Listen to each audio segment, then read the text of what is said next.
Hi అండి, ఇక్కడ తెల్ల గోంగూర ఉంది. రండి, ఎవరికైనా కావాలంటే పచ్చడి పెట్టుకోవాలనుకుంటే రండి. అమ్మాయి కోసుకొస్తుంది, చక్కగా ముదిరిపోయింది, మంచిగా పువ్వులు కూడా వచ్చింది. 10 రూపాయలు కట్ట అంట. ఒక కట్ట ఎంత వస్తుందో చూద్దాము, చూసి దాన్ని బట్టి కొనుక్కుందాం. తెల్ల గోంగూర, పండు మిరపకాయలు కలిపి పచ్చడి పెడితే చాలా బాగుంటుందండి. అదిగోండి, ఈ అమ్మాయి గోంగూర కోస్తుంది. తెల్ల గోంగూర పువ్వులు వచ్చింది, బాగుంటుందండి. ముదురు కూర సూపర్ సూపర్.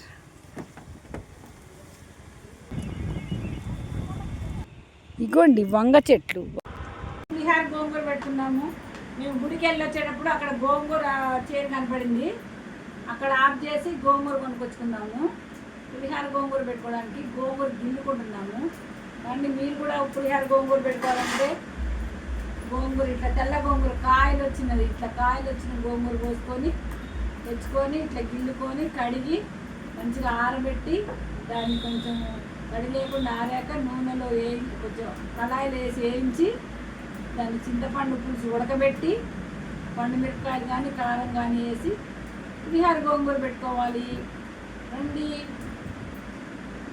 ఎంతమందికి నచ్చింది సబ్స్క్రైబ్ చేసుకోండి, షేర్ చేయండి, లైక్ చేయండి. ఫ్రెష్ గోంగూర చూడండి ఎంత బాగుందో. ఓకే, 1 మినిట్ అయితే కట్ చేయండి.